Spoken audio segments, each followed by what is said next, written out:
요즘 우리 사회 이슈들을 보면 우리가 참 혼란스러운 시대를 살고 있음을 절실하게 느끼게 됩니다. 벌써 수개월째 지속되고 있는 의료 파업으로 인해서 이제는 다른 먼 곳에 있는 모르는 이웃들이 아니라 우리 가까이에 있는 지체들도 피해를 입고 있습니다. 어쩔 수 없이 무급으로 직장을 쉬는 일도 생겼습니다. 무엇보다 심각한 것은 제때 진단과 치료를 받으면 안온한 일상으로 돌아올 수 있는 수많은 사람들의 생명과 일상이 담보로 잡혀 있다는 점입니다. 최근에는 딥페이크 범죄에 따른 공포감도 고조되고 있습니다. 누군가 나 몰래 내 얼굴과 목소리를 도용해 성착취물을 제작하고 유포한다는 사실은 정말이지 끔찍한 일입니다. 이제는 오프라인, 온라인 모두 안전지대가 없다고 느껴집니다. 더욱 아찔한 것은 딥페이크가 왜 범죄인지 모르겠다는 일부 사람들의 태도입니다. 그저 심심해서 장난이었다. 물리적 피해는 없지 않느냐. 뭘 그렇게 예민하게 구냐는 그들의 태도에 분노하게 됩니다. 게다가 피해자가 수사기관에 자신의 피해를 입증해야 하는 현실은 더욱 어처구니가 없습니다. 관련 보도자료를 살펴보며 혹시 우리 청년들 중에도 이런 피해자가 있지는 않을까 하는 마음에 심장이 떨렸습니다. 묻지마 범죄에서부터 딥페이크까지 빠른 속도로 사회가 망가지고 있다라는 것이 피부로 느껴집니다. 그리고 그럴수록 제 안에는 강한 질문이 생겨납니다. 대체 하나님 나라는 언제 이루어지게 될까? 이렇게 많은 사람들이 고통받고 있는데 나는 그리고 신자들은 무엇을 해야 하는가? 어떻게 해야 하는가? 라는 질문이 생겨납니다.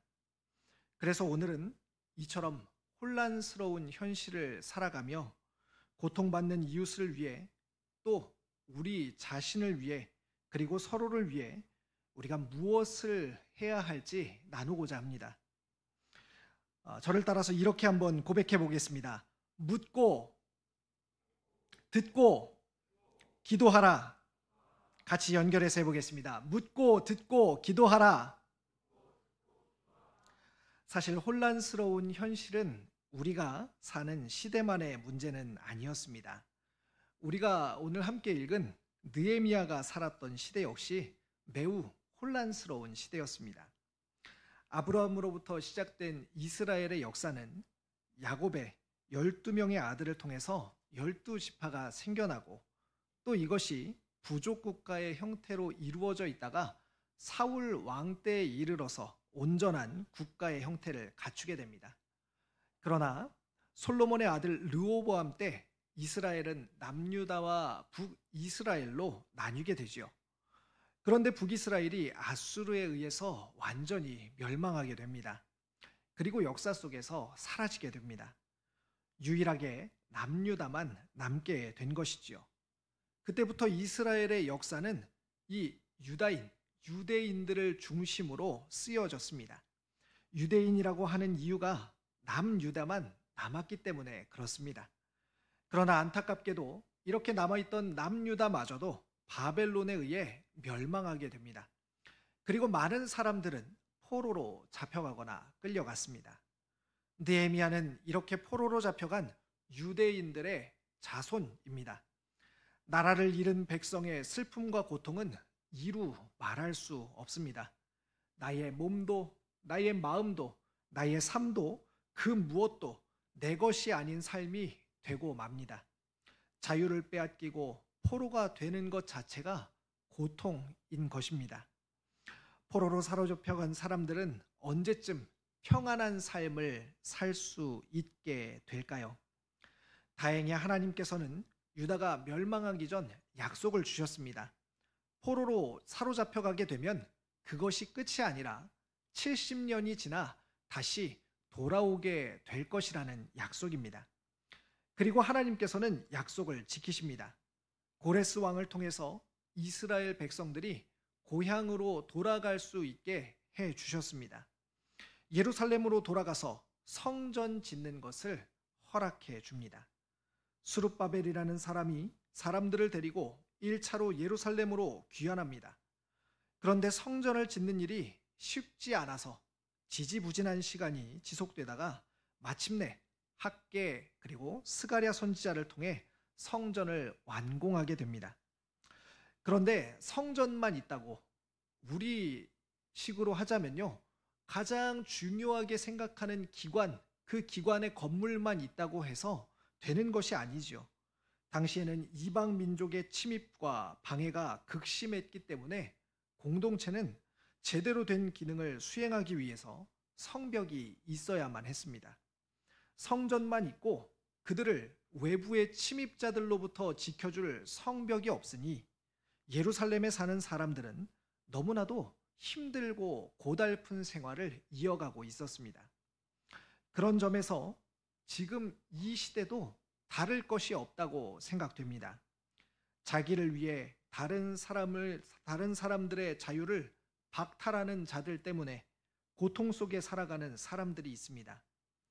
지금 우리는 다른 나라의 포로가 되는 경험을 하지는 않지만 대신 돈, 성공, 명예, 인기, 탐욕, 쾌락 등의 포로가 되어 끌려다니는 경험을 하게 됩니다. 누가 왜 만든지도 모르는 입시 경쟁, 입사 전쟁, 또 땡땡 전쟁과 같은 전쟁들 속에서 우리는 자주 우리 자신의 상실을 경험합니다. 이런 사회에서 우리가 할 수 있는 것은 무엇일까요? 또 해야 하는 것은 무엇일까요? 안타까운 것은 너무 많은 사람들이 너무 자기 자신에게만 빠져들고 있다는 점입니다. 내가 이렇게 어려운데 지금 남 생각할 처지가 아니야. 답은 다른 사람이 아니라 내 안에 있어. 나에게 집중을 해야 돼. 라고 생각하는 것이죠. 그러나 이런 방법은 오히려 아무것도 찾을 수 없게 만듭니다. 하루에도 수십 번씩 오르락 내리락 하는 우리 자신이 우리 인생의 키를 잡고 있다면 어떻게 될까요? 어둠 속을 헤매는 것처럼 이리저리 부딪히기만 할 뿐입니다. 그러면 우리는 무엇을 해야 할까요? 성경 안에서 답을 찾아야 합니다. 성경은 느헤미야라는 인물을 통해 사람들이 고통받는 망가진 세상에서 성도가 해야 할 일이 무엇인지 분명하게 가르쳐 줍니다. 세 가지를 나누어서 살펴볼 텐데요. 첫 번째는 묻기입니다. 느헤미야 1장 1절 말씀을 같이 한번 보겠습니다. 1장 1절 말씀 한번 읽어볼까요? 시작. 하가랴의 아들 느헤미야의 말이라. 아닥사스다 왕 제20년 기스로월에 내가 수산궁에 있는데, 느헤미야는 당시 아주 드물게 포로의 후손이었음에도 출세한 정치인이었습니다. 그는 왕의 술 맡은 관원장으로서 당시 왕의 최측근이었습니다. 그렇게 왕의 신임을 받는 성공한 인물로 나타나고 있습니다. 그런데 어느 날 성벽이 건축되다가 실패한 예루살렘에서 동족 중 한 사람인 하나니가 몇 사람과 함께 느헤미야를 찾아옵니다. 느헤미야가 머물렀던 수산궁과 예루살렘과의 거리는요, 한 1600km 정도가 됩니다. 느헤미야 1장 2절 말씀 읽어보겠습니다. 시작. 내 형제들 가운데 하나인 하나니가 두어 사람과 함께 유다에서 내게 이를 얻기로 내가 그 사로잡힘을 면하고 남아있는 유다와 예루살렘 사람들의 형편을 물은즉. 느헤미야가 하나니와 다른 사람들을 무엇이라고 부르는지 호칭을 한번 주의 깊게 살펴보시기 바랍니다. 내 형제들이라고 부르고 있습니다. 처음 본 사람을 형제라고 부르기는 어렵지요. 아마도 느헤미야는 이전부터 하나니와 다른 사람들을 지속적으로 교류하면서 이들을 통해 예루살렘의 소식을 듣고 있었을 것입니다. 사실 강대국에서 출세해서 왕의 측근 자리까지 올랐다면 누가 그의 형제가 되겠습니까? 자신이 속한 그룹의 사람들, 출세하고 함께 정치하며 왕궁에서 사는 그 사람들이야말로 자신의 형제가 되는 게 세상 아니겠습니까? 그러나 느헤미야는 여전히 유다에서 온 이들을 자신의 형제라고 부르며 맞아들입니다. 그리고 그들에게 묻습니다. 사로잡힘을 면하고 남아있는 유다와 예루살렘 사람들의 형편을 물은즉. 사랑하는 청년 여러분, 여러분들은 무엇을 묻고 있습니까? 어떻게 하면 내가 잘 될 것인가? 어떻게 하면 내가 원하는 것을 얻을 수 있을까? 여전히 나의 것, 내 것만 묻고 있지는 않습니까? 세상에서 성도는 이웃의 형편을 묻는 자로 살아야 합니다. 바꿔 말하면 이웃에게 관심을 갖는 자로 살라는 것입니다. 마지막 때의 징조는 사람들이 자기를 사랑하고 사랑이 식고 타인에게 무관심한 것입니다. 그러나 신자는 이웃을 사랑하고 뜨겁게 사랑하며 타인을 나의 형제로 맞아들임으로써 하나님 나라를 드러냅니다. 혹시 일상을 어떻게 보내야 하는지 궁금한 분들이 계십니까? 일상을 어떻게 보내야 하는지 잘 모르겠어서 망설이고 있는 분들이 계십니까? 타인을 궁금해 하십시오. 물어보십시오. 이것은 타인을 가십거리로 만들거나 심심풀이용 도구로 만들기 위해 궁금해하는 세상과 다른 것입니다. 타인을 형제로 여겨 그의 형편을 물어보십시오. 도와줄 것은 없는지, 내가 필요하지는 않는지, 누군가 이 세상에서 홀로 존재하지 않도록 그 사람의 형편을 물어보시기 바랍니다. 그래서 바라기는요, 이번 주 어땠니? 요즘 어때? 하는 안부의 물음이 우리 안에 많아지기를 소망합니다. 자, 두 번째는요, 듣기입니다. 저를 따라서 한번 고백해 보겠습니다. 듣기. 느헤미야 1장 3절과 4절 상반절입니다. 같이 한번 읽어보겠습니다. 시작. 그들이 내게 이르되 사로잡힘을 면하고 남아있는 자들이 그 지방 거기에서 큰 환난을 당하고 능욕을 받으며 예루살렘 성은 허물어지고 성문들은 불탔다 하는지라. 내가 이 말을 듣고 앉아서 울고. 여기까지 읽겠습니다. 그런데 어떤 사람들은요, 첫 번째로 했던 묻기만 하고 끝나는 경우가 있습니다. 형식적인 안부 인사에 머무는 것이죠. 그러나 제대로 된 묻기가 되려면 반드시 듣기가 따라와야 합니다. 묻는 것은 듣기 위해서입니다. 느헤미야는 하나니와 형제들에게 예루살렘 사람들이 처한 고통스러운 형편에 대해서 듣습니다.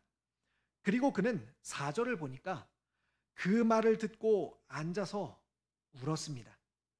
느헤미야는 진심으로 예루살렘에 있는 형제들의 상황에 공감합니다. 하나님은 정의의 하나님이시며 공의의 하나님이시다라고 말할 때 여기서 공의란 공감을 말합니다. 하나님은 우리를 공감하십니다. 깊이 공감하십니다. 심지어 자신이 우리와 똑같은 인간이 되시기까지 우리 처지를 공감하시는 분이 하나님이십니다. 그런 점에서 이 땅을 사는 우리에게 필요한 것은 진정한 공감을 위한 듣기입니다. 그런데요, 이런 생각도 한편으로는 듭니다. 목사님, 그런데 결국 듣기만 하고 아무것도 해주지 못한다면 쓸모없지 않습니까? 이런 질문이 드시는 분들 있지 않습니까?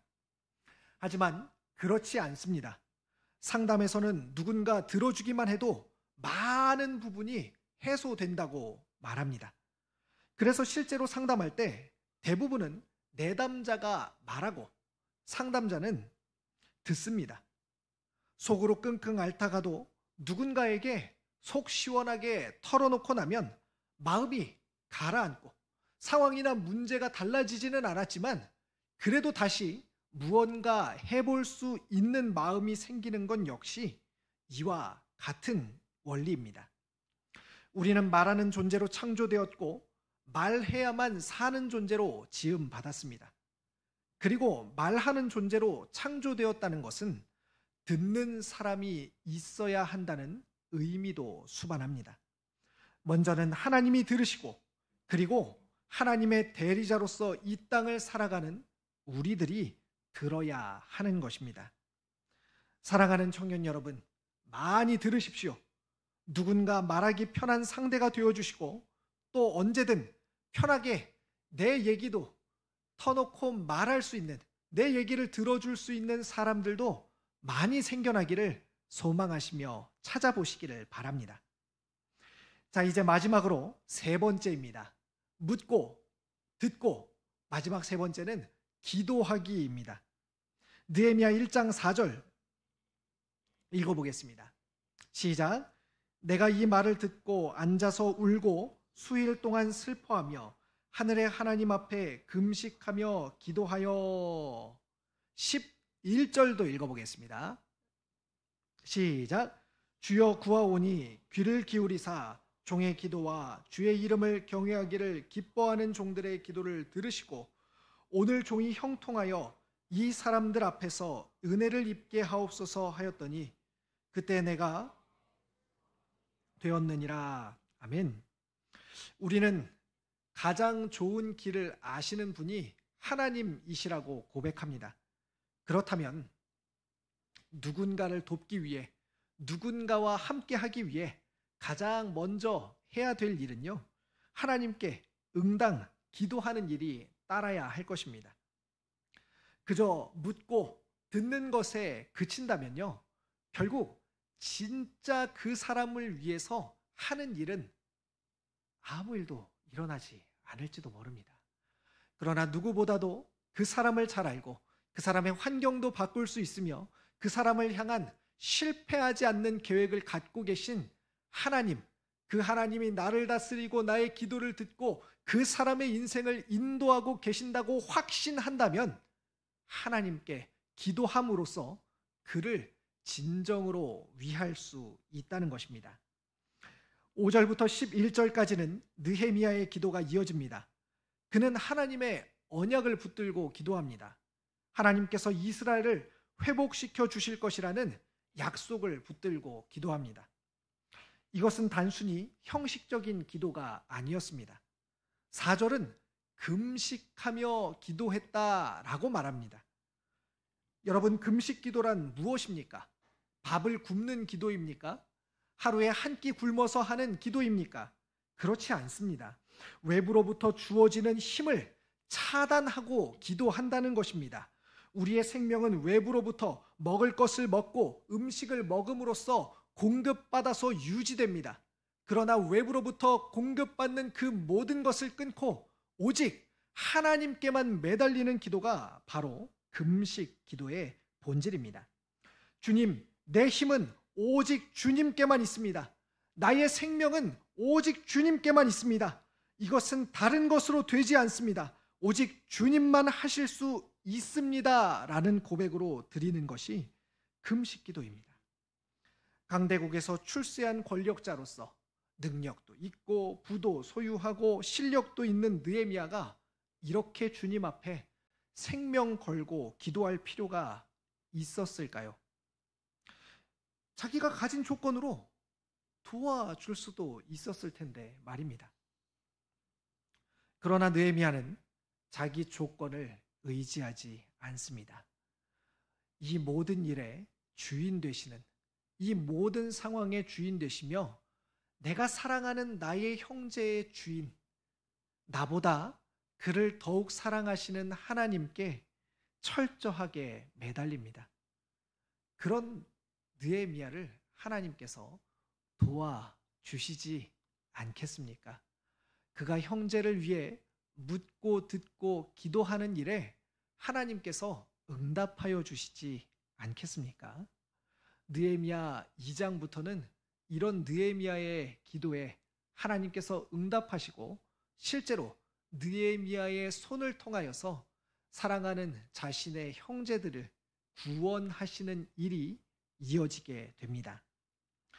자, 이제 설교를 마치기 전에 마지막으로 이 말씀을 우리의 삶에 한번 적용해 보도록 하겠습니다. 한 두 가지 정도로 적용을 하면 좋겠는데요. 첫 번째는 우리의 이웃과 지체들에게 적용하는 것입니다. 여러분, 참으로 어려운 시대를 살아가고 있지 않습니까? 무언가 하나를 잘해도 또 다른 것들이 필요하고, 또 하나가 구비되었나 싶으면 나머지 더 필요한 것들을 요구받게 됩니다.